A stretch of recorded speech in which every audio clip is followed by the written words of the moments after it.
Sveiki atvykę į diskusijas. Šiandienos pokalbio centre vienas galingiausių ir, sakyčiau, ilgamžiškiausių įvaizdžių vakarų kultūroje. Didžiulė šviesa, nušvintanti tautai, kuris skendi tamsoje. Šis motyvas, žinote, keliauja iš Izaijo pranašystės Sename testamente į Mato Evangeliją Naujamėje. Ir čia kyla esminis klausimas. Kai šie senoviniai tekstai kalba apie šviesą ir išgelbėjimą, ar jie turi omenyje labai konkretų politinį išsivadymą iš realios priespaudos? Ar tai vis dėlto universali metafora, kalbanti apie vidinį dvasinį atgimimą, peržengianti bet kokį istorinį kontekstą? Būtent šią įtampą ir nagrinėsime. Aš ginsiu poziciją, kad ignoruoti istorinį ir politinį kontekstą, tai reiškia, tiesiog visiškai nesuprasti šių tekstų pirminės prasmes. Mano manymu, išgelbėjimas čia yra apčiuopiamas, žemiškas ir susijęs su tautos išlikimu. O aš manau, kad visa ši istorija, karaliai, karai, politika, tai yra scena. Scena, kurioje pasakojama daug didesnė universalesnė istorija apie vidinę žmogaus kovą ir viltį. Aš teiksiu, kad būtent dvasinė interpretacija suteikia šiems tekstams nemirtingą galią. Gerai, tuomet leiskite pradėti nuo, sakykime, kieto istorinio pagrindo. Kai Izaijas 8 amžiuje prieš Kristus rašo apie didžią šviesą Zabulono ir Neftalio žemėse, tai nėra tiesiog poezija. Tai to meto geopolitikos reportažas. Ir čia slypi raktas į visą pranašystę. Būtina prisiminti, kas tuo metu vyko artimuosiuose rytuose. Asirijos imperija buvo tarsi, milžiniškas plėšrūnas, riejantis mažesnės valstybės. O kas buvo pirmasis jos kąsnis Izraelio karalystėje? Būtent šios šiaurinės gentis – Zabulonas ir Neftalis, kurias Asirija aneksavo maždaug berods 732 metais prieš Kristų. Taigi, tamsa, apie kurią kalba pranašas, turėjo labai konkretų veidą. Tai buvo asirų kariuomenės batai, trepiantis jų žemę, tai buvo deportacijos, tai buvo prarasta laisvė. Šiame kontekste pažadas apie šviesą yra tiesioginis atsakas tai viltis sulaukti karaliaus, karinio ir politinio lyderio, galbūt Ezikijo, kuris išvaduos tautą. Tai ne abstrakti viltis, o malda už politinį išsigelbėjimą. Šią žemišką perspektyvą puikiai iliustruoja ir 26 psalmė. Kai psalmininkas meldžia, aš regėsiu viešpaties gerumą gyvųjų žemėje, jis nekalba apie rojų po mirties. Tuo metu individualaus prisikėlimo idėja, žinote, dar nebuvo susiformavusi. Jis kalba apie pergalę, derlių, sveikus vaikus ir saugumą nuo priešų čia ir dabar. Išgelbėjimas reiškia fizinį išlikimą. Ir Matas, cituodamas Izaiją, puikiai supranta šį kodą. Įkurdamas Jėzų Galilėjoje, buvusiose Zabulono ir Neftalijo žemėse, jis sako savo žydų auditorijai, štai atėjo tas, kurio laukėte, senosios politinės viltys pildosi. Sutinku. Istorinis fonas yra, be galo svarbus. Bet aš manau, kad jūs sustojate pusiaukelėje. Jūs matote sceną, bet ignoruojate pačią dramą. Taip, Izaijo pranašystė gimė iš konkrečios krizės, bet net ir pačiame tekste jaučiamas universalumo alsavimas. Frazė «tauta, kuri vaikščiojo tamsoje» yra tokia plati, kad ji natūraliai peržengia 8 amžiaus prieš Kristų ribas. Ji tampa metaforą bet kuriai engiamai bendruomeniai, bet kuriam kenčiančiam žmogui. Ir Naujasis testamentas, mano manimu, sąmoningai paima šią istorinę sėklą ir išaugina iš jos visiškai naują dvasinį medį. Ryškiausias to pavyzdys Pauliaus laiškas korintiečiams. Pažiūrėkite, kokia ten situacija. Korinto bendruomenė graskoma vidinių konfliktų. Jie skirstosi į stovyklas. Aš Pauliaus, aš Apolo, aš Petro. Jie ginčiasi dėl žmogiškųjų lyderių, dėl iškalbos, dėl statuso. Paulius į tai atsako radikaliai. Jis sako, kad krikščionybės esmė yra ne žmogiška išmintis ar politinė galia, o Kristaus kryžius, kuris pasaulyje atrodo kaip visiška kvailystė. Tai yra neįtikėtimas posūkis. Išgelbėjimas ateina ne per karinę pergalę, o per pasiaukojimą, ne per stiprybę, o per silpnumą.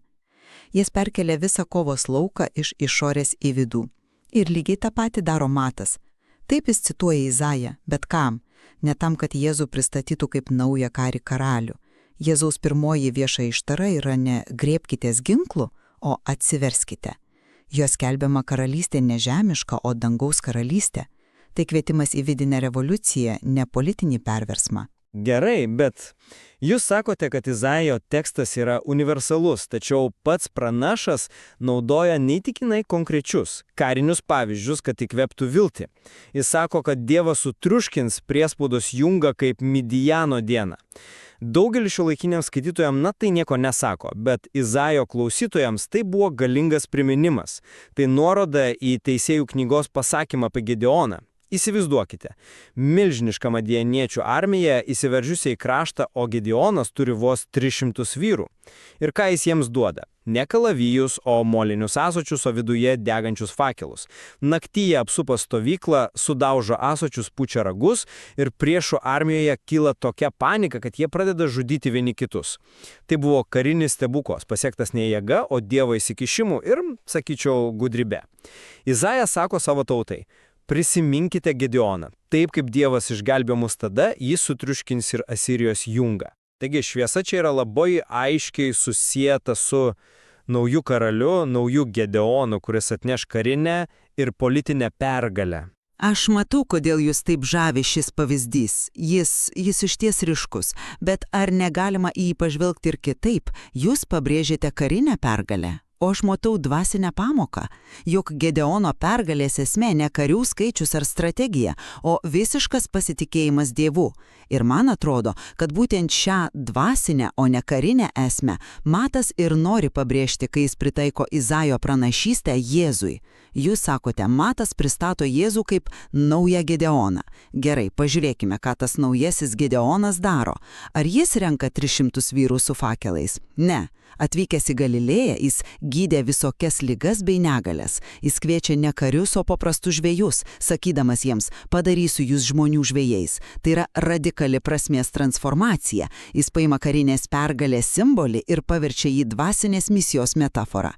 Karas laimamas ne prieš išorinį priešą, o dėl žmogaus sielos. Matas ima istorinę, politinę viltį ir pripildo ją visiškai naujų, transcendentinių turinių. Tai nėra tiesiog pranašystės išsipildymas, tai jos peržengimas. Bet ar toks peržengimas, ar jis nepanėgia pirminės prasmės ir vilties tų žmonių, kurie pirmieji girdėjo šios žodžius?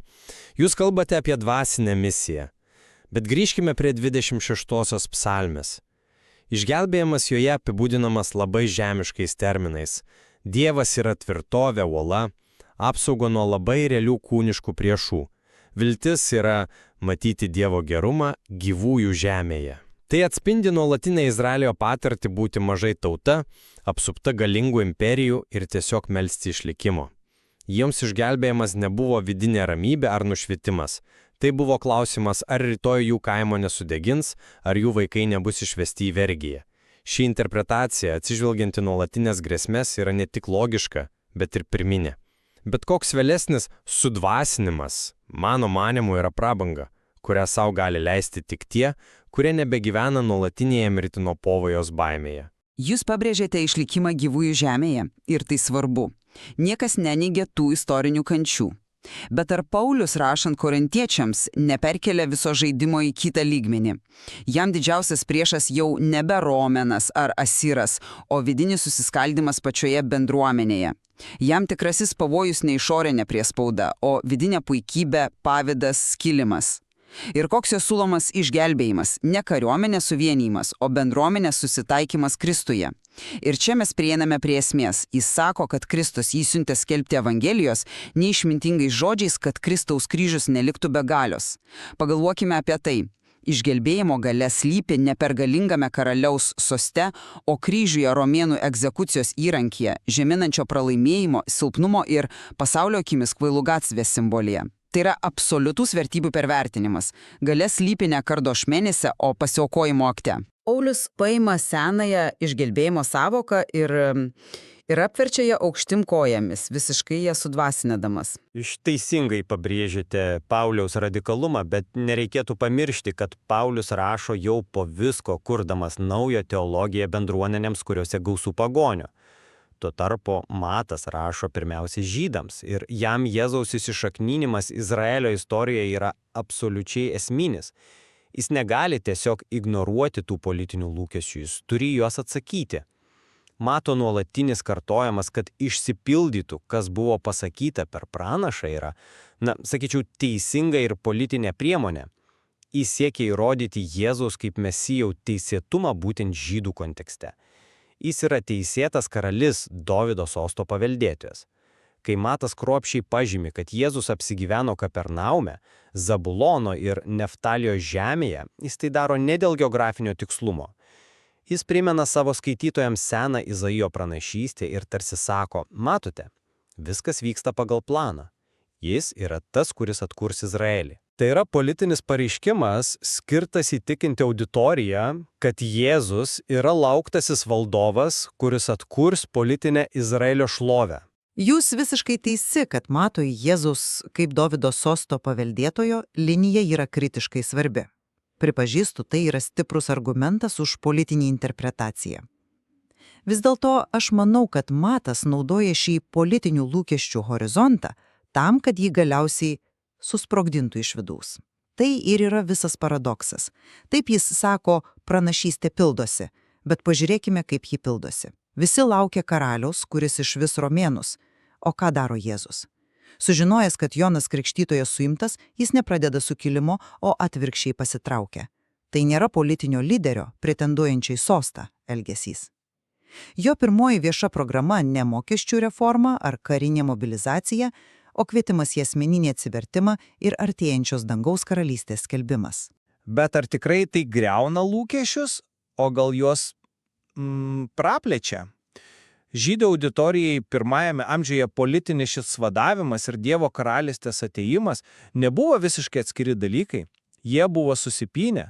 Galbūt Mato sako, ne jūsų viltis buvo klaidingos, o jūsų viltis buvo per mažos. Galbūt jis teigia, kad Jėzus atneša ir vieną ir kitą, tik ne taip, kaip jie įsivaizdavo, kad tikrasis išlaisvinimas apima ir politinę ir dvasinę dimensijas. Tai įdomus kompromisinis požiūris, bet aš vis tiek manau, kad akcentas yra radikaliai pasislinkęs. Matas naudoja senosios pranašystės formą, bet įlieja į ją visiškai naują turinį. Taip, Jėzus yra karalius, bet jo karalystė, kaip vėliau sakoma kitoje Evangelijoje, yra ne iš šio pasaulio.